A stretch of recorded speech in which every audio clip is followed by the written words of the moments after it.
You must be used to it. Welcome to the Freethought Library. Thanks so much. There's a quick tour. Come in through the back here. That's kind of our overflow area out there. We have TV in here, and we set up chairs in here for people to watch the show. Then also outside there, we usually will set up chairs and tables, and then you see that little panel on the side of the shed that opens up. There's another TV there. Oh, cool. And then we have speakers underneath the eaves around the outside of the building that play the sound. Oh. So that way people can sit in the back. I mean, we have such a small space, we had to try and figure out some way to accommodate available when people came over. So, right. Yeah, awesome. So this is our overflow. We had our potluck dinner thing night before last, so that's why we still have our table set up. Okay. So the kitchen is here. If you want to grab drinks or snacks, they're over here. We also we have an actual higher power that works. So this is our higher power spaghetti monster that's actually worthwhile. Is this the one that's been on the shows before? Yes, it has been on the show. It's cool. one of two that's been on the show. Cool. But yeah, he's set up with his little noodly appendages that are actually, this is a working higher power that actually is a higher power. So yeah, refreshment snacks in there. This is the area that you normally see when you're watching the show. Oh, okay. Chairs lined up. Yeah, there, yeah. and you're watching through there into the control room or into the studio itself. This is the studio here. Keep the rest of the lights So on. surreal to see all this in person. Yeah, so there's the. Wow. So that's more of the things you're used to. Like this is the spaghetti monster that's been on the set forever. Yeah. Well, the other longest live bit of paraphernalia would be Muhammad. He's been on the show forever. He's like a vintage 1997 stuff. He's been around for a long time. That's awesome. That's Muhammad, who's been on the set forever. And of course, the ever popular and ever famous gumballs, for the gumball analogy. There's a lot of stuff on the shelves back here that have been either donated by people over the years, people that really enjoy our organization, have like sent us little gifts and this kind of thing. By the way, if you want, I can also kick the screen on, put the logos up if you want to sit here and get pictures of you sitting on the set. Sure, let's do it. Let's do that. Let me go ahead and put some shit on. We don't have any shows today, so. Yeah, I was hoping that yesterday I'd check out a live show, but it was like virtual. Yeah, but we were here. Oh, you were? Yeah, we were here. Oh, okay. See, I should have. It was a watch party. I should have come by. Yeah, we do every Sunday. We do a watch party here, which essentially is the people are virtual, but you'll see them sitting here. Okay, and then we have people that are here, and then I'm in the control room, and then we have whoever shows up. If there's enough people, we'll sit up front, but if there's just a few, we'll all just kind of hang in the control room. Oh, okay. Because I do all the technical work for the company, so that makes it so I end up being kind of the fire extinguisher for anything that goes wrong. So maybe next Sunday. So it's like no matter what? Every Sunday we're here for a watch party. Okay. So it's just rare that we have people that are actually sitting in these chairs. I see. It's kind of a weird artifact of COVID, actually. Is why. Right. Yeah. Bring this up so you can see this is. So that was yesterday's, right? No. That is from 2022. Oh, okay. Yeah, we have that 24/7 live stream. That's right. That's the 24/7 live stream. That's what makes the little red dot on all the time. When you're going there, there's always a little red thing that says we're live. It's because of that. I see. So essentially, it's sort of like turning on an oldies greatest hits station, because since the Atheist experience began in '97, we have 28 seasons, and it's 28 years worth of content, and then you look at probably 50 shows a year times 2 to 5 phone calls per show. Wow. Each phone call is a clip, so all the clips are on this little drive, and that's got over 5,000 clips on it. Wow. And we're adding new clips every week. Yeah. Every week we add new clips. Wow. So we just have it set up. It's a VLC playlist inside of OBS, and it's a random shuffle loop. Wow. And it's like, okay, that's amazing. What it runs. So yeah, this is kind of the rig. This is the audio setup, the video or the audio station, video station, battery backups. This is where the video engineer sits. This is where the audio engineer sits. This is where the call screener sits. Okay. And that's when we're in the building doing stuff. But the machines themselves are still used in that fashion. We have stuff. This is so cool. Yeah, when COVID hit, it wasn't safe to be in the building with other people. Right. So we had to figure out a way around that. And so what we did was we set up all of our machines in here are all now remote controlled. So we can have a combination of VNC, Chrome Remote Desktop, and PyKVM. So I don't know how technical you are, but I can dig deep on any of that. But not that. The idea is that we can have multiple people on the same computer. Right. So, and then the reason we had to do that is like when we first started doing remote control stuff, there were a couple times where people were remote controlling and their internet died, or their internet got shaky and they drop out of the meeting, and suddenly there's no, suddenly your plane is flying with nobody in the cockpit. Right. And it's like that's really bad, So we're like, okay, well we have to find a way to do that. So now it basically doubled our requirements for crew, because we went from having one video, one audio, one call screener to having an audio pilot, co-pilot, a video pilot, co-pilot, and a call screener backup. Like a backup. Or more. Yeah. And we also added a backup host. So now we book 3 hosts for every show, even though 2 of them are on the air. If one of those hosts drop, we have a spare. One's on deck. One's on deck to drop in at any point. Okay. So when we did that, it made us more reliable. In fact, pretty proud of the fact that we missed 0 shows during COVID when we switched over. It's like we went from being in the studio to doing remote stuff and missed nothing. And we continued to stay on the air. But the complexity went up by an order of magnitude. And so the ACA made the decision to hire an executive producer. So we hired Greg James, and then we hired an associate producer, which is Katie Stewart. Both of them had been working as volunteers and had proved that they knew what they were doing, knew how to make things happen, this kind of stuff. But they were being pulled by having to, make a living, and weren't being able to really administer the stuff because it's really complicated when you look at just how many moving parts are involved. Right. So and people don't really get that, like sitting at home watching it. Yeah. It's just like, there's just 2 people running it, answering the phones.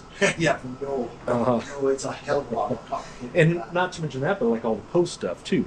Yeah, right? when the shows are over, because they've got to do Patreon, they've got to do YouTube, they've got to do the show notes, they've got to do Spreaker, which then uploads to the podcast, to do podcast post-processing.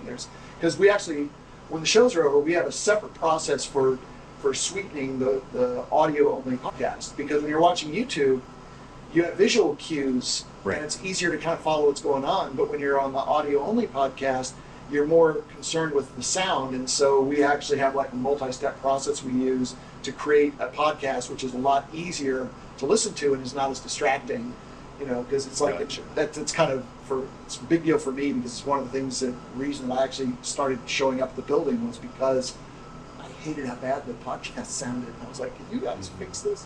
And they're like, can you? So, yes I can. So I kind of got dragged in that way. But wow. When we do the shows now, we're doing them with all these different people. So it was kind of a double-edged sword, because we required all these people, but we were no longer dependent upon Austin residents. We now could have people from all over the world, and so we literally have crew from all around the world that work every show. Right. And so because everybody got used to Zoom meetings and sitting in their computer with a camera, we now have crew members that are from all over. In fact, when the big freeze hit Texas, we were all kind of unable to get to where we were supposed to be, and a lot of us lost our internet connection, but the building didn't. And so we actually ran episodes, I think it was episode Truth Wanted, we ran that episode without a single Texas resident. Not a single host was in Texas. Everybody was from out of state. Not a single one of our crew was in Texas. They were all from out of state. Wow. But it came through this building and went out because this building stayed up. We spent a lot of time hardening the infrastructure in here to make sure it stays up. Yeah. And so it stayed up, and we stayed up in the air. But that's great. Like I said, the other thing is that's where circling back to why aren't we here in the building? It's because we brought in all this amazing new talent, both in the crew side and also people for the live shows. And many of them aren't in Austin. Right. So we can't just say, hey, you know, Friday or Saturday, Sunday, we're going to have a thing at the building. We'll have Forrest, Val, Kai, and J. Mike. It's like neither one are in Austin. Right. Neither one are in Texas. Yeah. So it's like, well, they're going to drive in. We're going to fly them in. We can't afford to fly them in. Right. So what do we do? You know, it's like, how do we? I mean, all we really have left here that are kind of the regulars that are still hanging with us that are in Austin. We have Objectively Dan. We have Sophia Spina. We have Jamie Boone. Yeah. We have Jamie the Blind Limey, but Sophia and Jamie are both new. They were people that we found during we had open auditions. I don't know if you saw that. We did a short thing where no, I didn't see that, but I am familiar with Jamie. Jamie Boone? Yeah, Jamie Boone. Jamie Boone. Yeah, Jamie Boone was one of the ones that helped set up Talk Heathen at the onset.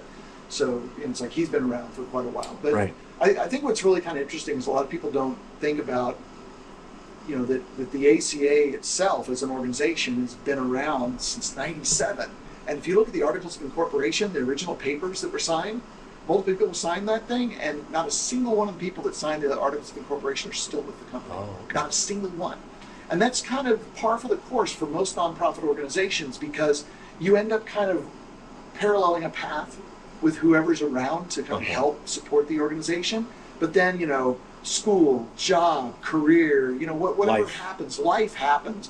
And they're like, hey, I want to work more with, homeless people. Or, hey, I want to work with this political campaign. Or, hey, I'm going to spend all my time now because I've now got a kid and I'm going to be going to the park with the kid on Sunday and I won't have time to work. So we have new people showing up all the time. We have people drifting away all the time. There's this constant churn of people that are showing up because the mission is important. So people show up to support that mission as long as they can. And we're always happy that they do, and we're always sad to see them go, but it's like, it is the nature of the beast. Yeah. So it's like, that's why we have this constant turnover. Just about every organization has it, and COVID really revved it up. Yeah. Because it seems like COVID kind of taught us all new ways of doing things that could be like an improvement overall. I know that one of the things that we also saw happen is that when we went to a digital online kind of presence thing, there were some people that sort of fell away from doing that because they weren't comfortable. Either they were not very adept with their technology, or they didn't have good internet, or they just felt really awkward with a camera and a microphone. They wanted to stand in a room and talk to someone. Yeah. Yeah. And it's like, so that there's so much that you lose not having that in-person connection, all like you were talking about the cues and stuff. I kind of notice that when I do interviews, in-person interviews are, way better. There's so much information that you lose that you don't even think about when you do it like on voice only or through Zoom. In person, it's just a much better connection. One of the small things that we do for the podcast is that the host of the show and the co-host on the show, we actually pan position them slightly left and right. So if you only have one earbud in, you're going to still hear both hosts. One would maybe be perceptibly slightly louder than the other, depending on which earbud you have in. But if you have both in, and you close your eyes, and then look at your sound stage in your mind, you can say, the host is there, the co-host is there, the caller is there. Gotcha. So it's like sitting at a table with three people in front of you. Kind of gives you that feeling of being there. It lets you follow the threads of conversation easier when you can place where they're sitting. But when you're looking at the video, you can see where they're sitting. So you can get a mono signal and still think, because you're seeing them in that space. Yeah. But when you're on headphones or in earbuds, it's like that helps. It helps make it intelligible, especially because, we have lots of spirited conversations where people talk over each other. Yeah. And so if you're hearing this person's point here and this person's point there, they can sometimes overlap each other. You have a better chance of keeping up with the conversation. So that's just an example of the small things that we do to try and make sure that we keep the intelligibility the highest we can make it. Gotcha. Okay. So what's your background like? Did you go to school for all this, or is it just self-taught stuff? Or I have a whopping high school diploma. That's my that I'll take it back. I have some college, but it's like I do not have a formal degree. Uh-huh.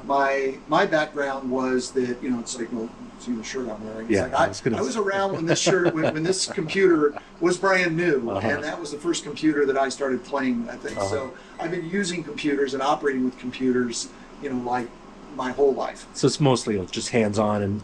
Well, and the other thing is that I was also a studio engineer. I lived down in the Rio Grande Valley, and I worked at radio stations that were down there. I also worked in recording studios. For a short period when I was as a touring musician, you know, I worked with bands. I've done live sound reinforcement, Okay. PA work, this kind of stuff. And at the same time, was also, you know, working the tech side of the house, working on guitar amps, working on floor monitors, working Uh-huh. on light controllers, this kind of stuff.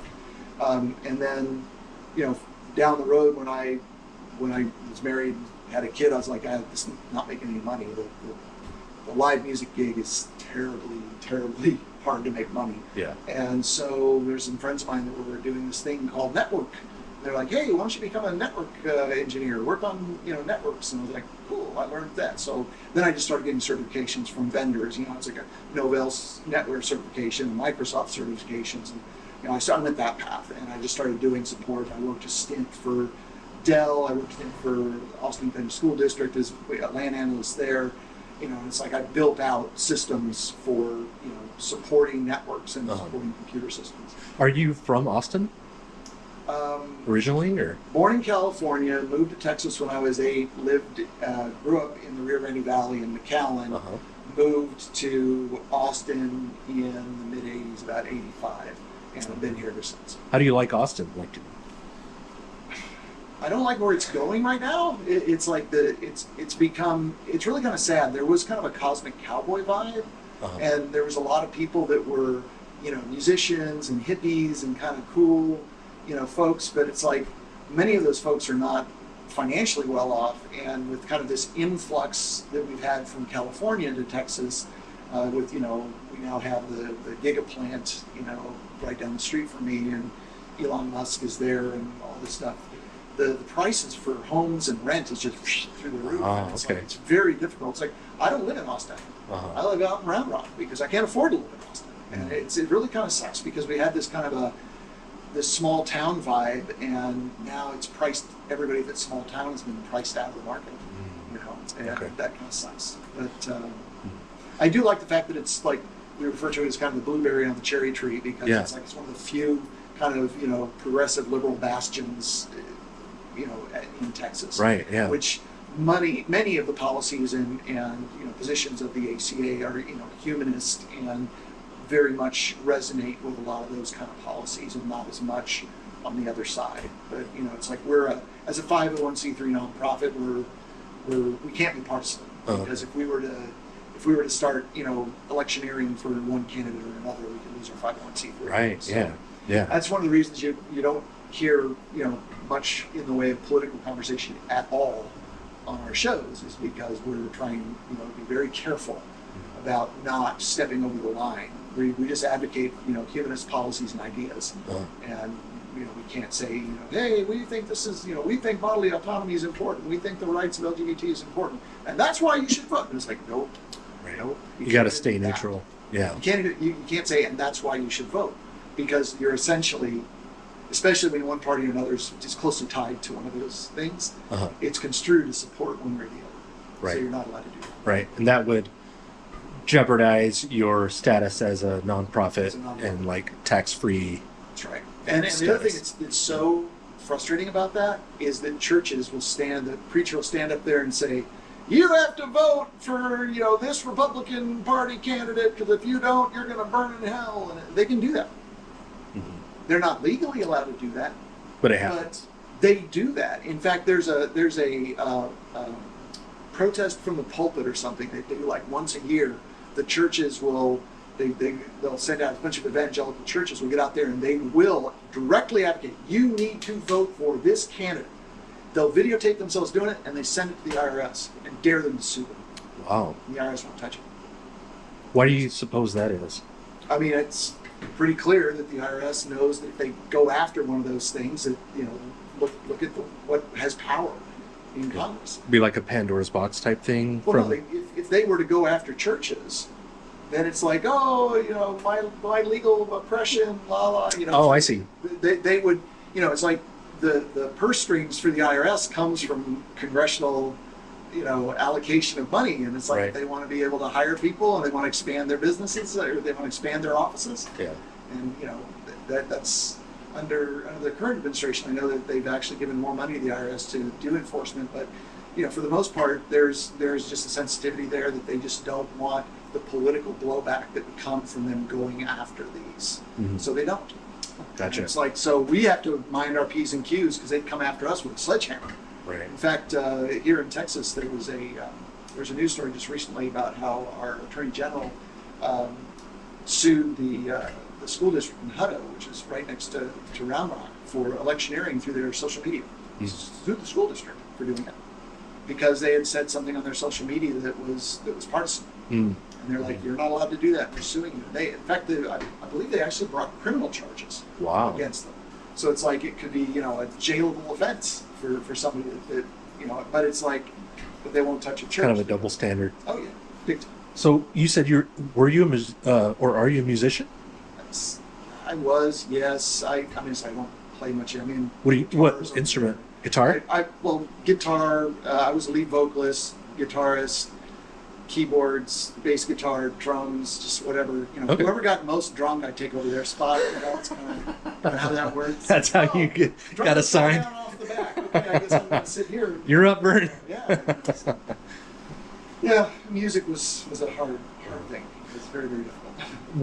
What is the thing about either the ACA or the Freethought library that is most misunderstood, do you think?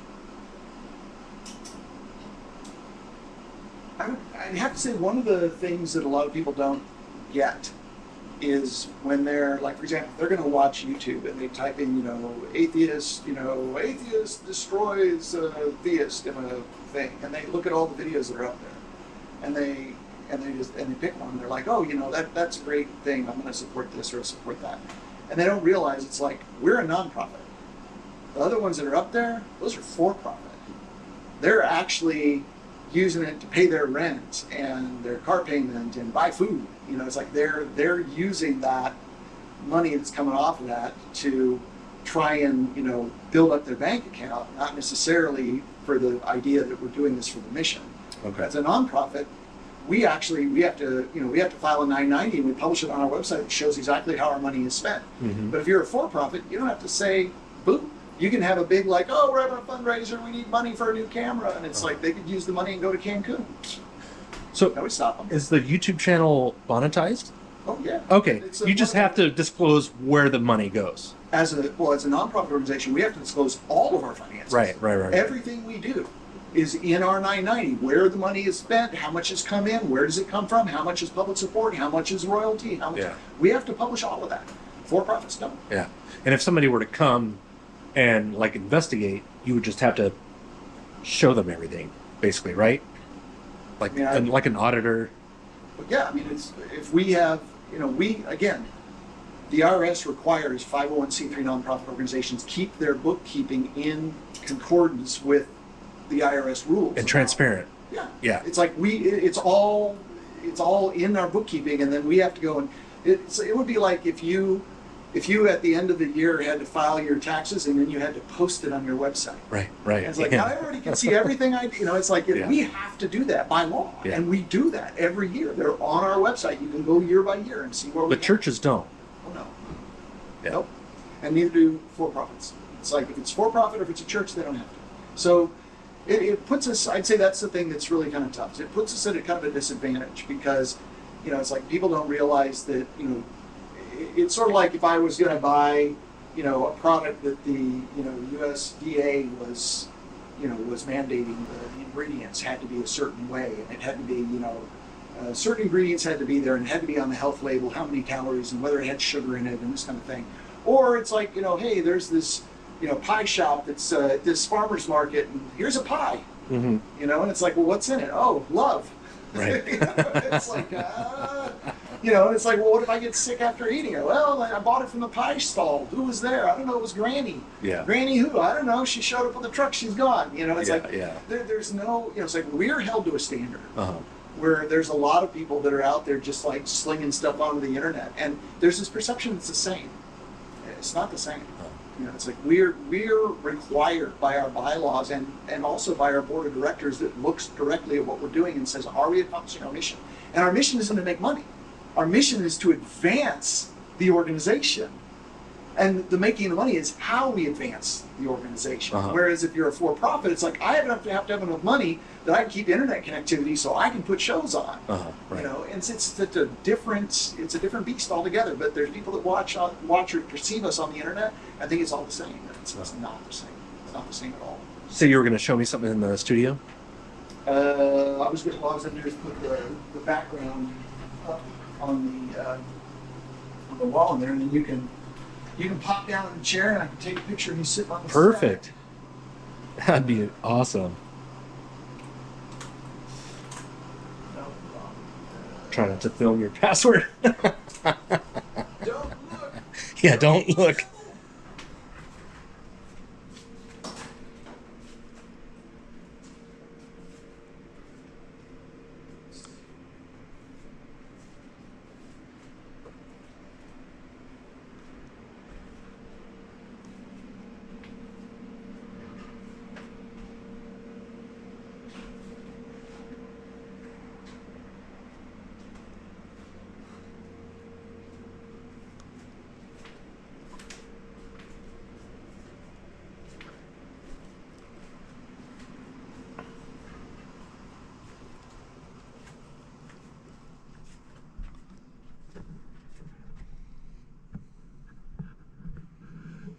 So it says HP now? It does. Yeah, there you go. All right, it's all set up for you. There we go. I'll get it from the angle you're used to seeing, which is right here. Should I go that side or this side? I don't Doesn't care. matter? Wherever you want to sit. That's where the host sits, so you're in the host chair Perfect. there. So, all right. So, tell those silly atheist or Christian people they're all wrong. You tell them they're wrong. Okay. And let's get one that's actually a different angle that people would not recognize. I always shoot from here because that's where people would be like, you know, oh yeah, I see that you're on that set. There we go. All right. Well, I took like 36 photos. So Thanks so you can much. Grab whichever one you. Thank you It's so cool. much. This has been a real treat. This is even better than, I think, coming to a watch party. But So there's my guitar. Just snuck back there. oh, okay, cool. Just snuck it back there.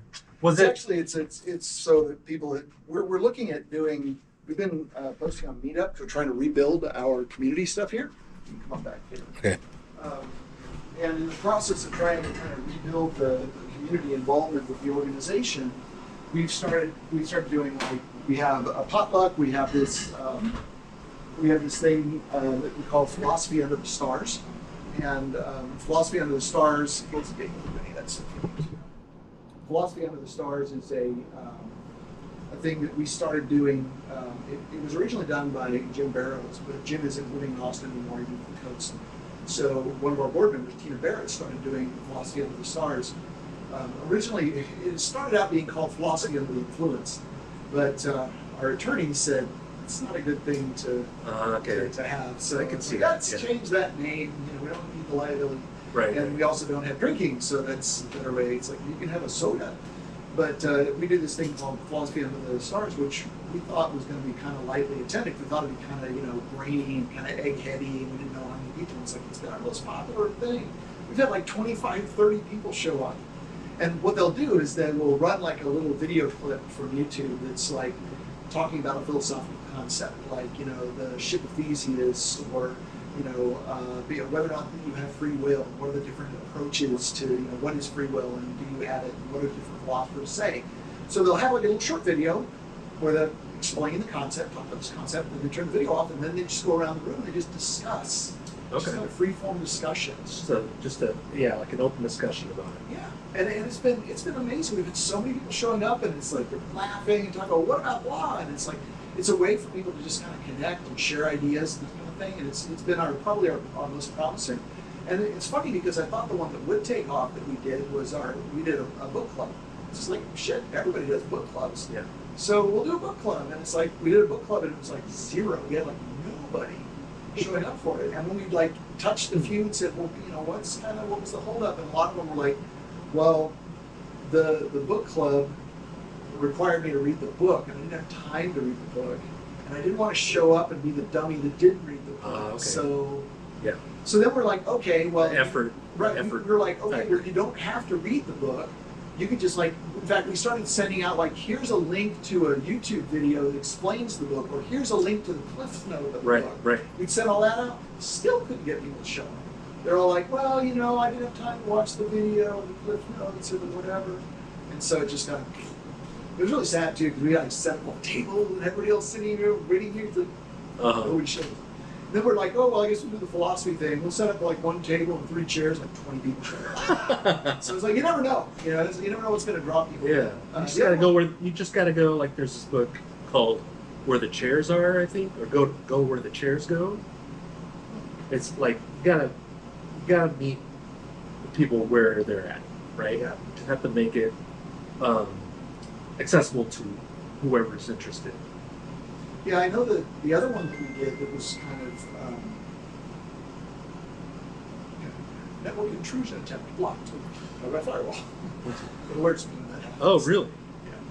Yeah. Yeah, we have we're on 24/7 because of that. So on occasion we get hits against our firewall, just bounces off. Oh, We're good. But I get notification if I get like a slew of them, then maybe we're getting a DDoS and I have to be careful. How often do you like have serious threats? Not that I can identify. I mean, it's the other thing is that we're kind of. It's hard to figure out where we are as far as like from an internet perspective. Like we're not. Like our website is not hosted here. So if you attacked our website, you take down a site, a server somewhere in a cloud. It wouldn't be taking us. So it's like but it's like it's more just. Sometimes people are, there's attacks that are looking for certain types of equipment. They're like, oh, there's a known exploit for this, for this Synology, NAS unit, or there's an exploit for this particular kind of router from TP-Link, and so they're searching for those. And when my system detects one of those searches, it'll tell me like, hey, something just hit the wall. Right. And that's a virtual threat. Like, what about physical ones? Like it seems like a really safe. And I saw inclusive. How scared I was to come down here to meet you. Yeah. Like it's like an inclusive neighborhood, but I suspect, especially being in Texas, that you might have some people that don't want you to be here. How often do you run into like physical, on premises kind of? I've been working with the ACA for going on 8 years now. Okay. And in that time, I've been at the building. Like before COVID, I was here at the building like every weekend, and many times during the week, working other shows, and helping with events and this kind of stuff. In that time, the number of times where I've been witness to somebody being disruptive is exactly once. Once, okay. In that entire 8 years. What was that like? It was somebody that showed up and started drinking and drank. They brought their own alcohol. They brought like a 24-pack of beer and like drank all this of it. I mean, like just drinking. And then they got disruptive and nasty and pushing people out of the way. And it's like, so we called the cops and he said, the cops are on their way. And he's like, what are you doing? He wandered off down the road and the cops got here and he was gone. Yeah. So that's it. It was alcohol more than it wasn't like a. I mean, there've been times like one of the ones I remember. There was a Chick-fil-A Humvee wrap that said Chick-fil-A all the way around it. It rolls I up. can totally see it. Right. You can totally visualize that, right? If I Yeah. bet you can look for it, you'll find it. Yeah. So this Humvee, all wrapped in Chick-fil-A stuff, rolls into the parking lot, parks in the back, and. Doors open, four fellows get out, look like Mormon missionaries. All got the short sleeves, white shirt with the ties, and little badges on their thing. Really? Yeah, and they came in, and we welcomed them. Hey, welcome to the building. This is the Freethought Library. We're getting ready to do a live show. We're going to do the Atheist Experience and talk even. Uh-huh. And they were like, we'd heard about this atheist group, and we'd never had a chance to meet an atheist. They're like, we've never met an atheist. It's like, yeah, you have. You just don't. Right. It's like, no. Yeah. And they're like, we've never met an atheist. We want to see what it's all about. We're like, well, come on in, sit down, watch the show. And so they sat down in the front row and watched both of the shows. And then they were like, it was getting to the after the Atheist Experience was over. We rearranged the table. We normally move the chairs out, put the tables up, and we would set up for food. We'd have like pizza or whatever.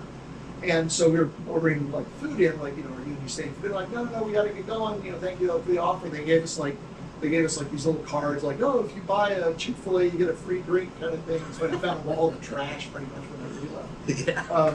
Because they're like, I'm not going to buy anything there. But it's like they were polite, they were interested, they weren't aggressive, didn't get in your face. Yeah.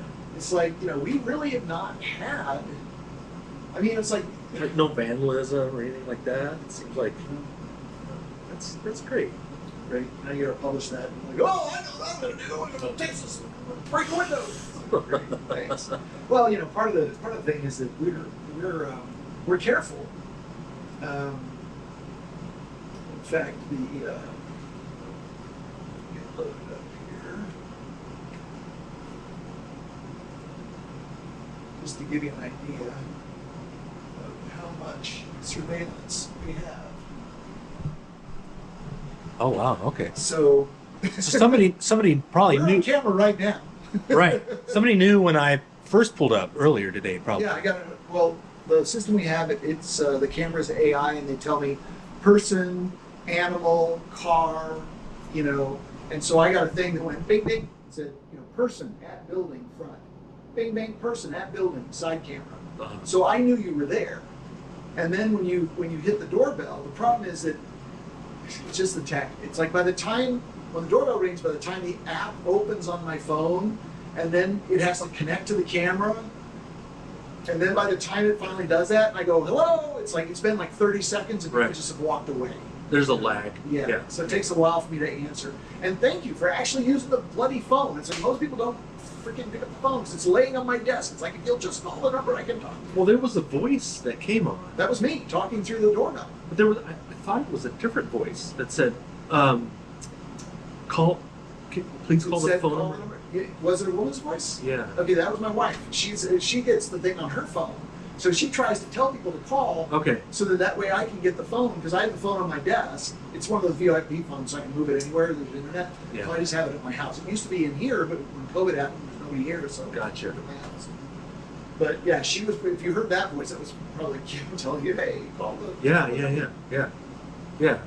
Anyway, so yeah, Cool. but when it comes to it's like we have cameras all the way around. If something happens, it's more like, as an example, something that happened. It wasn't really a threat. It was somebody that they were a religious person that lived in, I think, Oklahoma or someplace, and they had essentially found our shows and started watching the shows and realized that the conclusions they'd drawn about religion didn't hold up to scrutiny.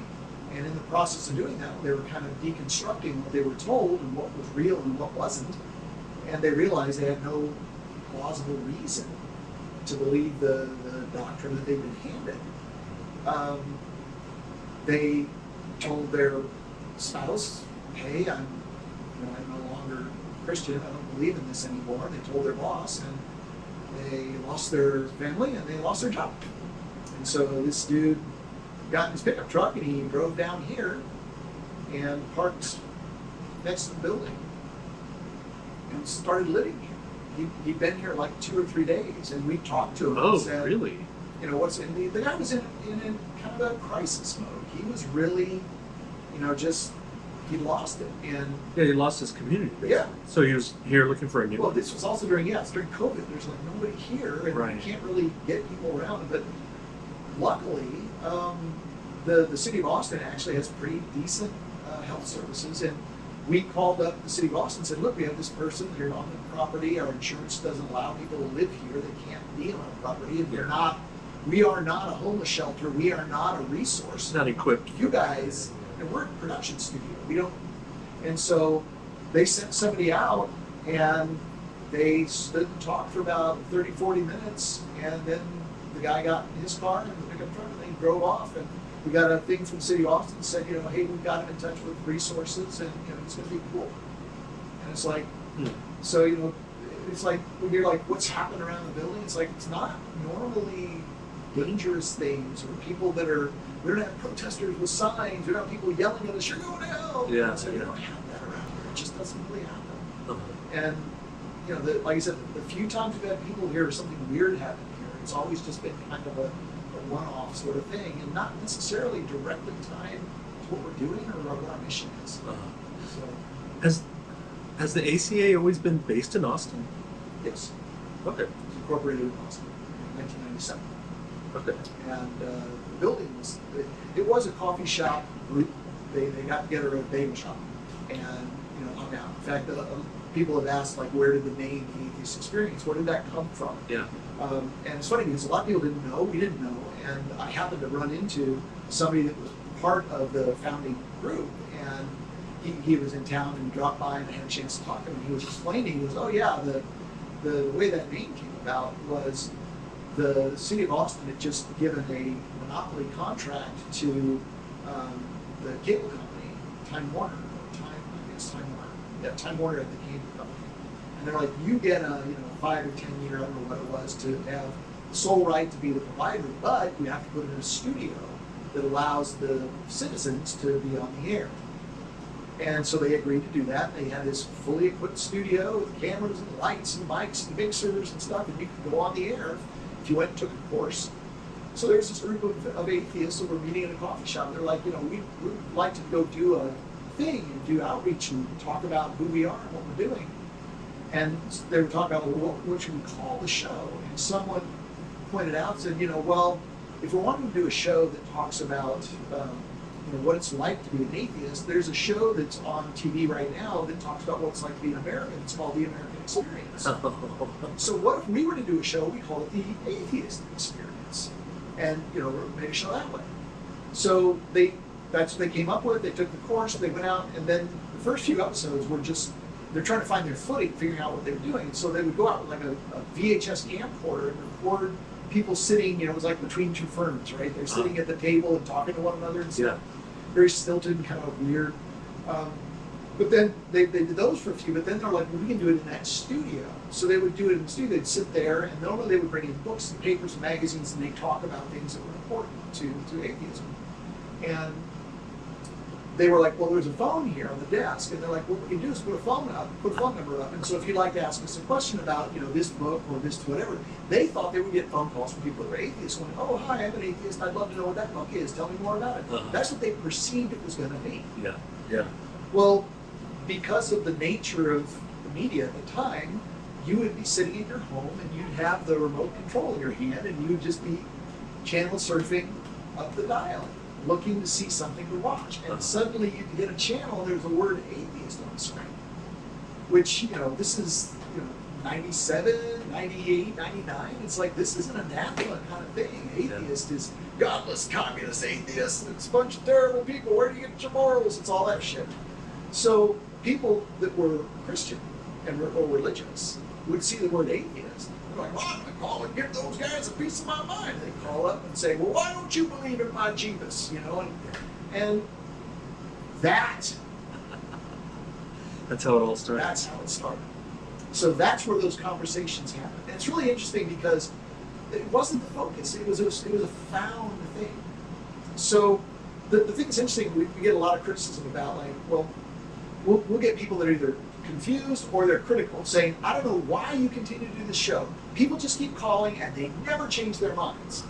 And it's very rare that someone will ever change their mind on the air. But it's not what the show is made for. Right. We have people that feel that they are wearing the armor of God. And so they're firm in their faith, and they watch the show, and someone calls into the show, and that person calls into the show and starts giving their reasons for believing in God. And it's like, oh, that person's wearing the same armor of God that I have. And then one of our hosts goes, says, it's cardboard. I just poked a hole in it. And the guy sitting at home goes, shit! And suddenly starts reevaluating. Well, if that argument was that easily defeated, maybe I need to go to my Bible and look up some more arguments and figure out how to refute them. Oh shit, that one's bad too. Oh shit. Yeah. And there's so many instances in when people go look for reasons to defend it, and that's the beginning of their journey of finding out that the reasons that they're currently using to support it aren't really as sufficient as they thought. I can't remember who the quote is by, but the quote is that the road to atheism is littered with red Bibles. Because if you actually read the Bible and know what's in fact, a number of studies that have been done where they'll do like a test for biblical knowledge. Who performs top in every one of those tests? Atheists do, yeah. Always perform top of their class. It's like they know, atheists know what's in the book. It's part of the reason that we're not Christians. We actually read the damn thing. It's like I tell people, it's like I've read it cover to cover.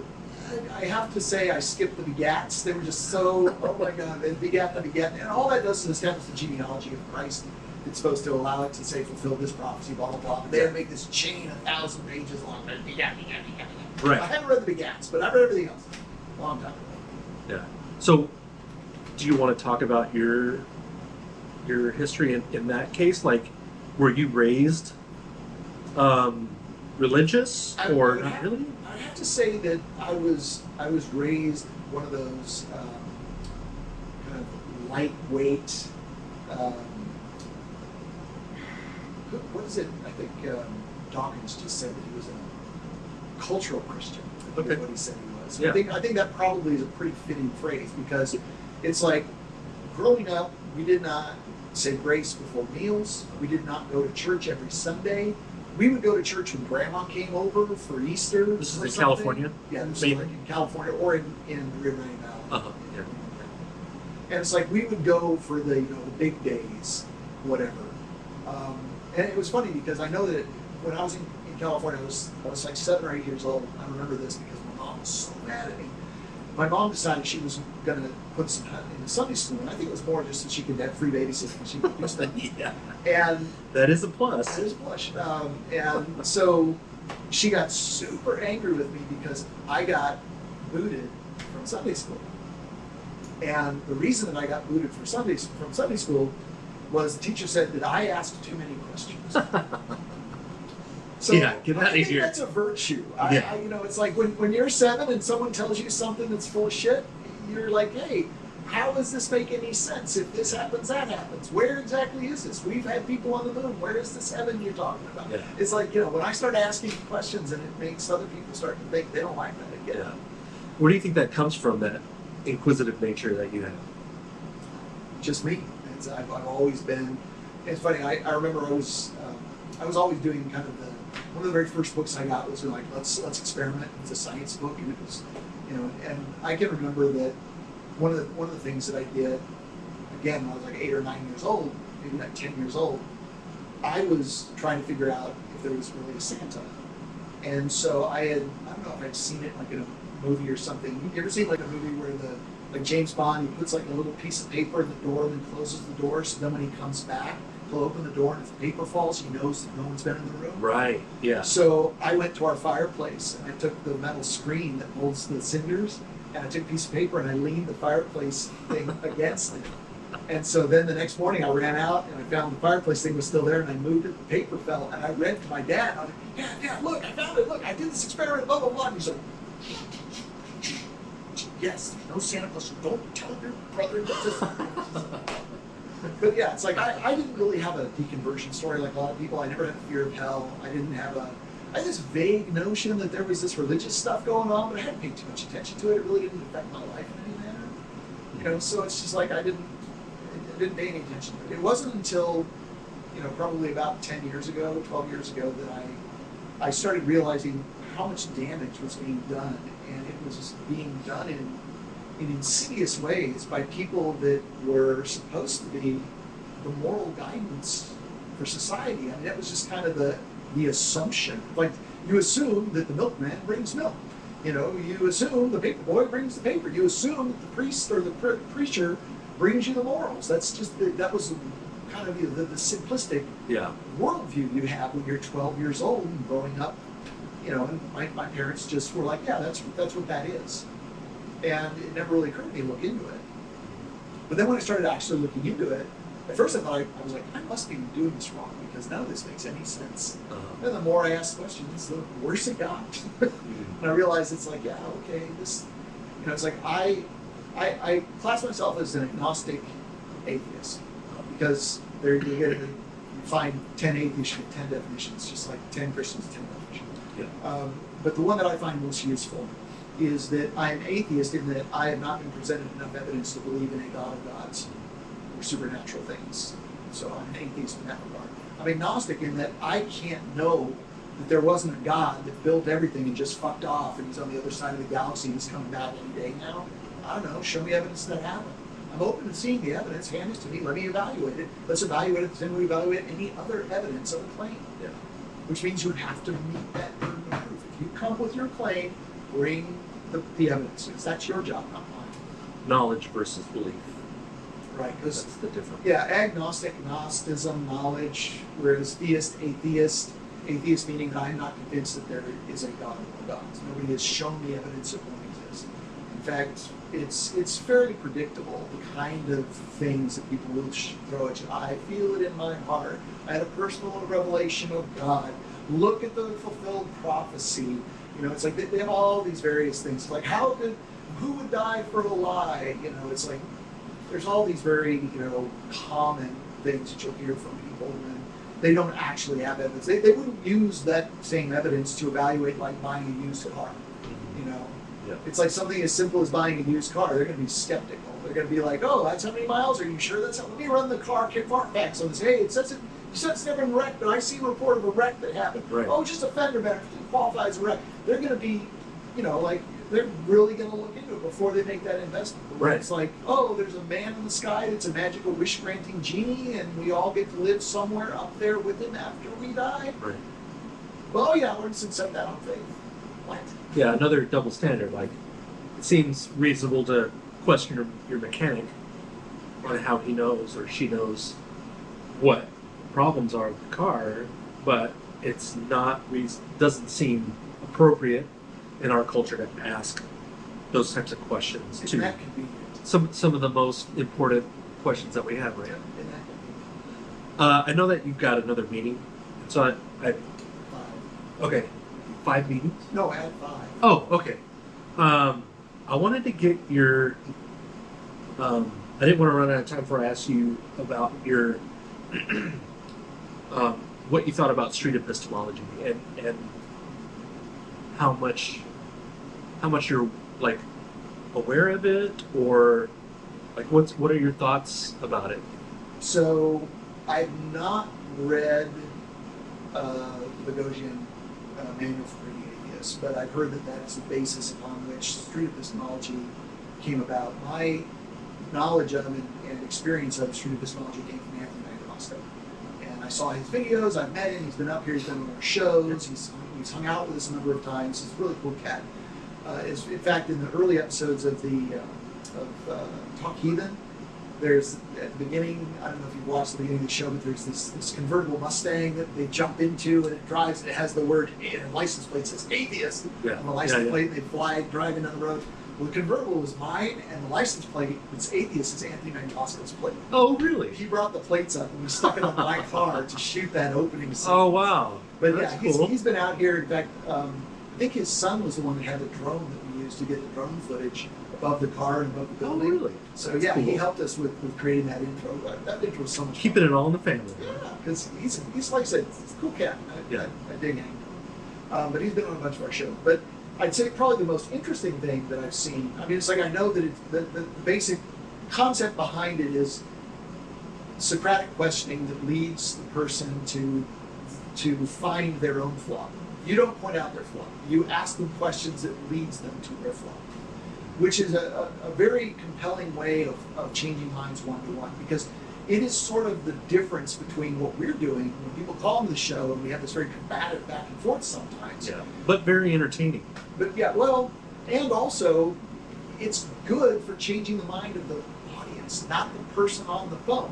So if you do want to change the mind of the person you're sitting across the table from, epistemology is a much more effective tool than going, you're wrong, and let me tell you why you're wrong. You're wrong because you use this fallacy and that fallacy and blah. They're just going to double down, hunker down, and hold on to their belief harder. But if you go after by saying, I'm curious, let me ask you this question. How would I, like, you know, the typical one is, it's like, okay, well, you give me these 3 reasons why you're a Christian. Well, I spoke earlier today with a Muslim. He gave me the very same 3 reasons. How would we go about figuring out which one of you is correct? It's like, you know, those kind of things that you let them, and, you know, what is it that they're, I think Anthony says that's what you're looking for. You're looking for the person you're interviewing to go, yeah, to reflect. Right, where they go, huh. And it's like, you're looking for that huh moment. And it's like, when you get there, it's like, wrap the meeting up, here's my card, bye. You know, it's like, so I've watched how it went. So interestingly, the show we have, Truth Wanted, was directly related to street epistemology. And the reason that it happened, Dan.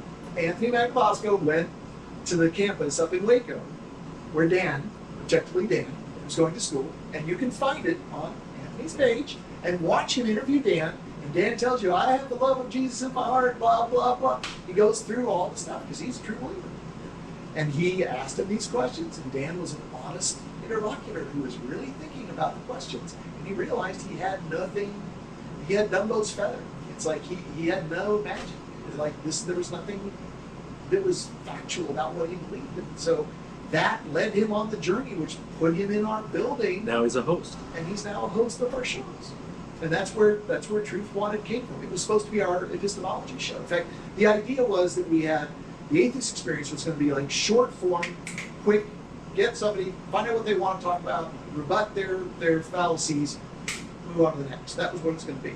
Talk Heathen was going to be more talk oriented. The idea would be like, call the show, talk to us, let's hear you out. Let's have you, we'll use charitable listening, we'll steel man your position. We'll, you know, it's like, let's really let you, and it's supposed to be long form discussions with an invitation to call back. Like, hey, after you've had a chance to go back and listen to today's show, call us next week and tell us what you think after hearing it back and after giving us some more thought.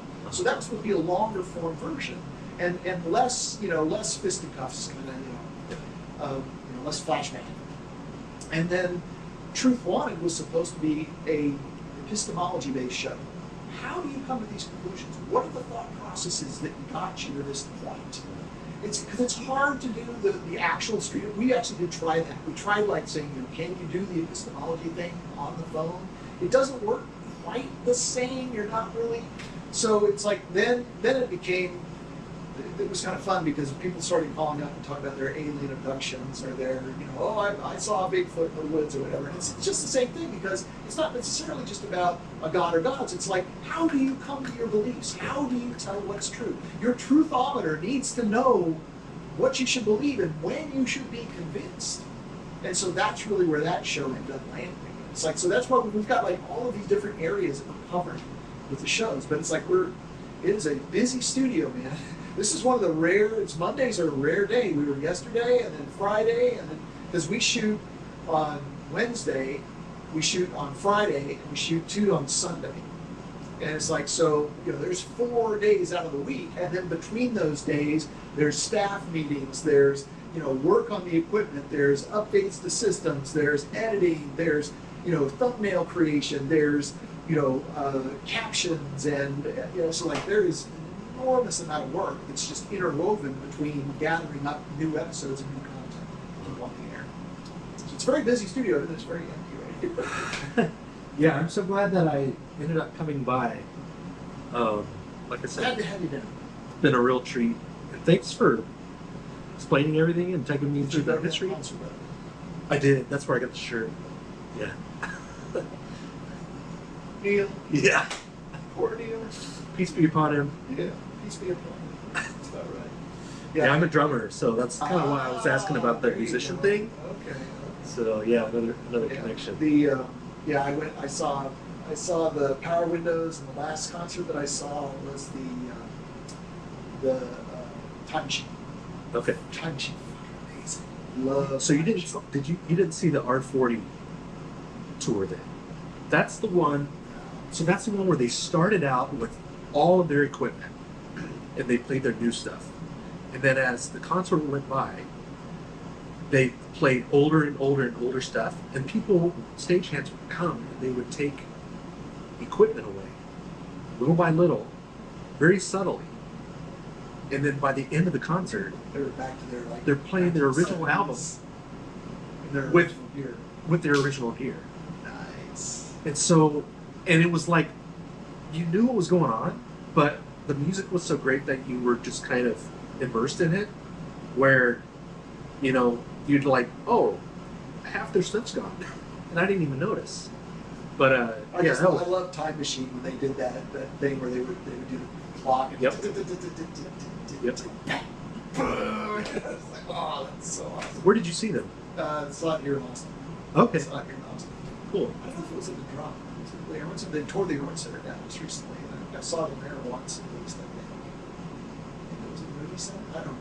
I can't remember which venue it was, but I just remember just being blown away watching the thing. Yeah. And they blasted a Tom Sawyer, Uh-huh. radios. Standing Yeah. Yeah, I even took my kids there. I took my kids to a couple of the Rush shows. Oh, good. So they were like, Yeah. they're now. Gotta start it I'm now. now a grandpa, so. Oh wow. So it's Okay. like, yeah, it's like now I've got another little one, but it's my son. It's the little one. Yeah. My daughter is living at home now, 28. She's 23 now. She's 23. So yeah, it's a music town, but it's not really.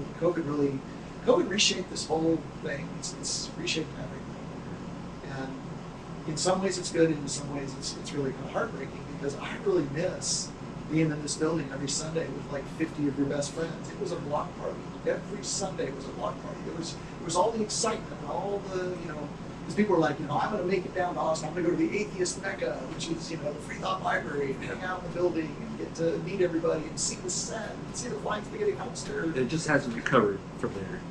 Yeah, and again, I don't really know precisely what that path looks like. I know that we're reconnecting with the community now. We've started doing. The other thing we ran into is we started doing stuff with Meetup, but we had this weird thing happen with Meetup. Our Meetup group is a private group, and the reason it's a private group was because if you joined the group, if it was a public group, people could see that you joined it. Right. So if you weren't out as Or an anonymous. atheist, Yeah. you couldn't join the group without being seen. Right. So they made the group a private group, so that you could join the group, but only people that were in the group could see people that were in the group. You were in the group, right? Also, Yeah. the private meetup groups, they don't give you the address or the time of an event. They're like, hey, there's events coming up. Join the group to see. Right. So we started putting these events up, and even though we got 2,000 people that are ostensibly part of the thing, it's like if you're just in Austin and hadn't heard of us, and you went to Meetup looking for something to do on a Sunday, Yeah. you don't see our event because it's under private. Right. It says, look under here to find out this, thing. People are like, just move on. So what we've done recently is we've just we registered a new domain now. We have freethoughtlibrary.org, and we're going to make a new meetup. It's called the Freethought Library, and it'll be like, hey, there's an event this Sunday at the Freethought Library. Come and watch a taping of our live podcast. Uh-huh. And it won't have the word atheist in it, which would out someone. Right. And Yeah. we're hoping that that's also going to. We're also dealing with the death of the algorithms. YouTube's algorithm Right. kills too. But yeah, the idea is that if we're not pigeonholed with that thing, we're going to be when Meetup is trying to present things. Meetup wants you to click on and attend events. That's how they make their money. So it's like they want you to do that. So they're going to be more likely to show you something you've already gone to. So we're hoping by doing it that way, where it's not a private group and it'll be a public group and it's a humanist event, we may actually find people that are atheists that didn't know that were here. Yeah. So that's kind of the thing. It's trying to, like I was saying, YouTube is killing us with their algorithm stuff. It used to be, there were people who would say, oh yeah, I stumbled over a video that I saw with, Martin Wagner talking to Jeff D about blah, blah, blah, and I went down a rabbit hole and watched all your stuff, and now I'm a huge fan. Yeah. Well, you don't stumble over our stuff anymore because YouTube has gotten such focus on their algorithm. It's like you type in, 57 Chevy Big Block, and then it's going to be like, here's 3 different car restoration videos, and here's 9 different videos about old antique vehicles, and here's engine development, and it's just going to go down that rabbit hole and it's never going to let you out. And it's like only until you type a different search term in. Gotcha. It won't be where you just like are randomly clicking around and just stumble over a video that's atheist experience unless you're actively looking for atheist content. And then again, we're back to that thing I said earlier about we're a nonprofit. You're going to stumble over 50 videos out there, and it's like arguably the atheist experience is the original that all others have been templated from. If it's a show where people call in to talk about their religion with an atheist, it's based on us. Yeah. That's where it started. Yeah. A host and a co-host and a phone number on the screen. That was us. We're the first. That's cool. So last question. Ha! I believe that. What do you think the Freethought Library and AXP and ACA and all that in 10 years, what's it going to look like? Our goal in 10 years, I would like to have this one of our buildings. One of our buildings, not our own building. We've actually, COVID really kind of threw us for a loop. We were lucky enough that I don't know if lucky is the right word, we were careful enough in the way that we designed and planned before COVID that we had money that had come in through royalties from Facebook or from YouTube that we didn't have operating costs that needed to be served.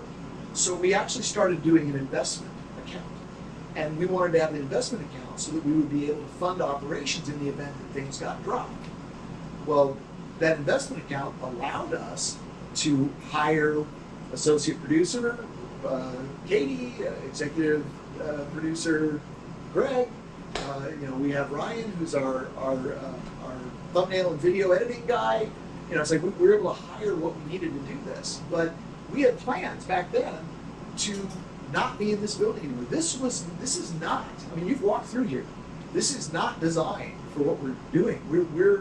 We're just kind of making it work, because it's what we have. We didn't get to choose the building. I showed up, the building was here, and we've done the best that we can. So the hope is that we would be able to have a separate facility that would be for production, and we could have this being our library where we could turn this space for books and that space for books and other spaces, making it up into a library that doesn't have the production wing in it. And we could have a production area where we'd have a proper amount of parking, a better place for seating. We could see people to watch the shows and that kind of thing. Where we could actually have a podcasting and live television studio that would allow us to create more content and better produced and delivered to a broader audience. Because what I'm hoping to see in 10 years, and who knows with the political climate the way it is, I mean, it's like the next election is going to make a big difference as to where, whether we're fighting for our lives or whether we can actually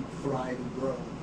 We don't know how it's going to end up. But we do have plans where we have, I think at one point we had 11 different shows. But we've had to kind of, batten down the hatches during COVID and make sure that we were producing the shows that were most effective at reaching a broad audience.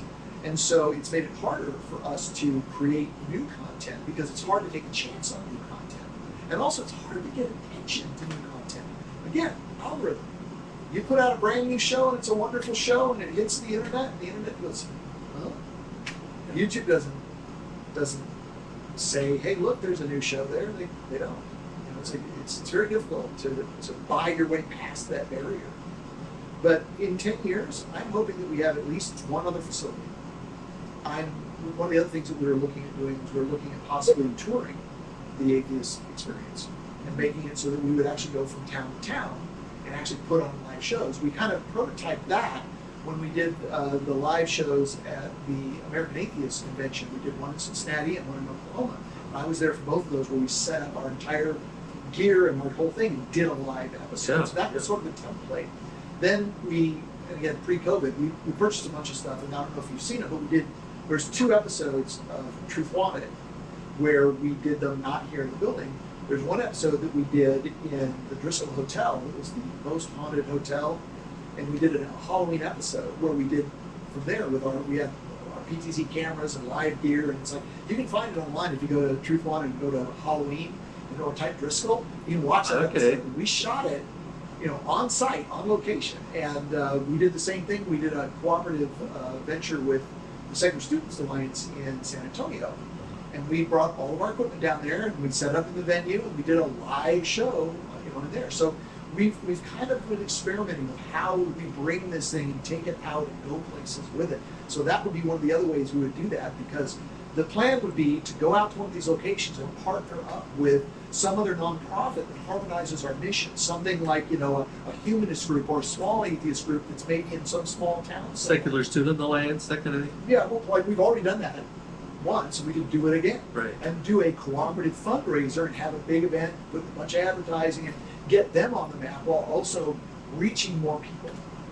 So, it's like that. There's a bunch of challenges that we're facing to do that. One of which is just trying to right the ship post-COVID, because it's like the people that a lot of our support was from people that came to the building. We had, you see the donation box in the corner there, and it's like there were people that were punching money in there, and that was a lot of our revenue came from people that were donating, making their donations.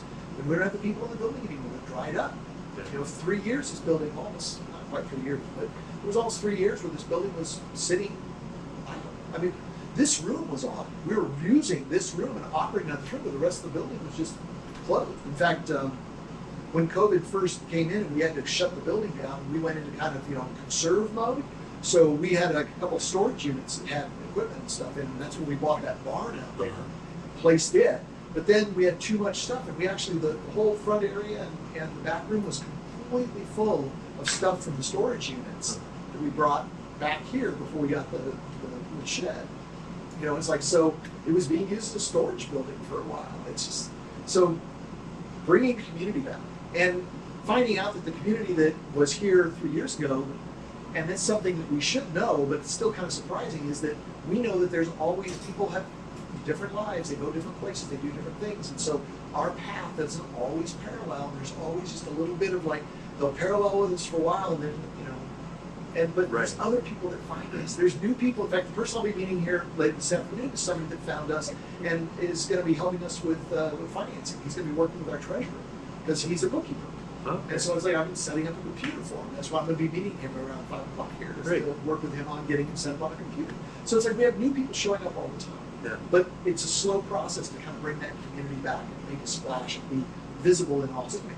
Because we're not on Austin Access Television. People aren't just fumbling over a remote finding us on TV. And that's how we found people back then. So it's a challenge, but yeah, in 10 years, I'm hoping that we're probably, much more visible and able to really kind of capitalize on the goodwill and the market that we've grown. I mean, we're close to 500,000 subscribers now on the AXP channel, and it's growing all the time. So we're just hoping that maybe in 10 years we'll be in the 2, 3, 5, 10 million range.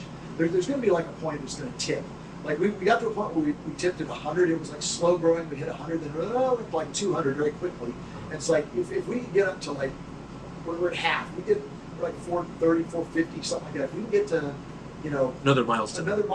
We're very close to a milestone with Talk Heathen. Talk Heathen's very close to 100. When we hit 100,000, it's like Talk Heathen's going to have another one of those big pops, because when you hit that, YouTube goes back and says, "Oh, they hit 100." So YouTube's going to start punching it out. They recognize the milestones too, and adjust accordingly. They do, because it's like if you hit that milestone, then you must be something. They want eyeballs. They want people watching shows. So if your show is compelling enough to have drawn 100,000, they'll push it out there, because people will maybe stay, go down a rabbit hole of a playlist and watch commercials. That's the one. Oh, that's cool. Well, again, thanks so much. I really didn't expect all this. You've been awesome. I'm happy to talk about the mission because it's really important stuff, and it's very important to me. Yeah. Personally. Well, you're great at it. Well, thank you.